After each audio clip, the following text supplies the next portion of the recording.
एक छोटा सा रोबोट था, नाम उसका जीरो। जीरो का दिल बहुत बड़ा था, लेकिन उसकी दुनिया बहुत छोटी और अकेली थी। जीरो एक बहुत दूर वाले प्लैनेट पे रहता था। यह प्लैनेट इतना दूर था कि वहां कोई भी नहीं आता था। उसका प्लैनेट सूखा और बिल्कुल खाली था।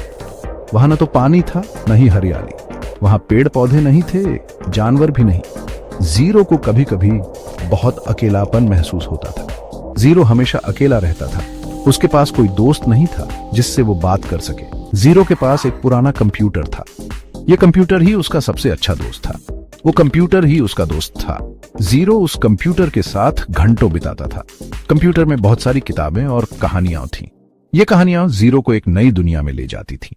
जीरो अपना सारा टाइम किताबें पढ़ने में बिताता था। वो कहानियों में खो जाता था और अपनी तन्हाई भूल जाता था।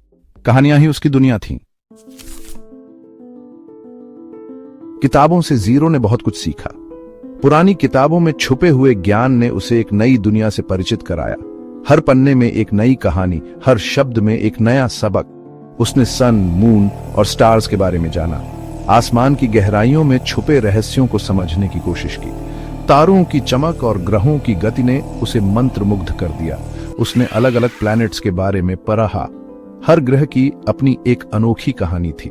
कुछ ग्रहों पर बर्फ की चादरें थीं, तो कुछ पर ज्वालामुखी फूटते थे। हर रोज नई नई चीजें सीखने में जीरो को बहुत मजा आता था।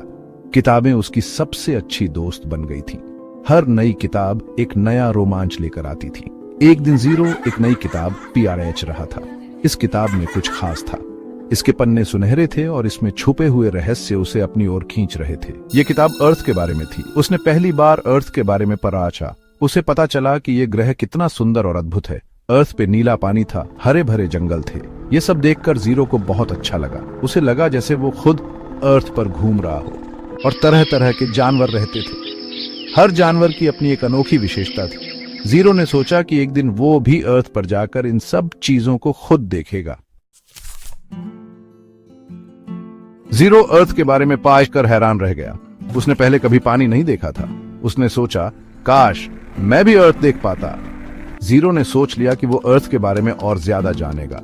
उसने कंप्यूटर से अर्थ के बारे में सब कुछ पीआच डाला। अब जीरो का एक सपना था। वो अर्थ की फोटोज देखना चाहता था।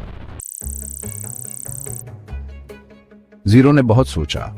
आखिरकार उसे एक आइडिया आया। वो एक छोटा सा रोबोट बनाएगा। ये रोबोट अर्थ तक जाएगा और जीरो के लिए फोटोज भेजेगा।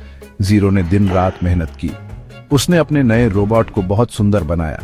ये रोबोट पानी की एक बूंद जैसा दिखता था, इसलिए जीरो ने इसका नाम रखा बूंद। बूंद तैयार था। वह एक महत्वपूर्ण मिशन पर था और उसे पता था कि उसे क्या करना है। उसकी आंखों में एक चमक थी और वह पूरी तरह से तैयार था।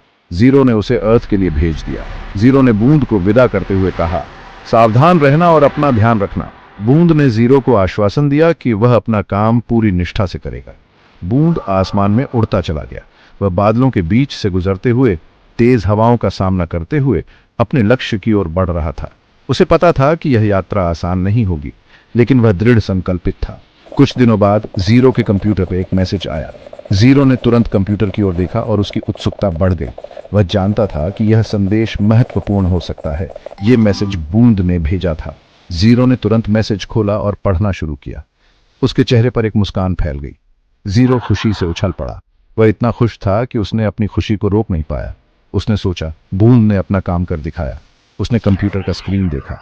स्क्रीन पर एक चमकदार संदेश था जो बूंद ने भेजा था। जीरो ने ध्यान से पढ़ना शुरू किया। उस पे अर्थ की एक फोटो थी। यह फोटो बहुत सुंदर थी और जीरो ने उसे ध्यान से देखा। उसने सोचा, यह तो अद्भुत है। यह फोटो बूंद ने भेजी थी। जीरो बहुत खुश था। उसने सोचा, बूंद ने सचमुच एक महान काम किया है। अब उसे पक्का यकीन हो गया था कि अर्थ सचमुच बहुत सुंदर है। जीरो ने सोचा, हमें इस सुंदरता को बचाने के लिए और भी मेहनत करनी होगी।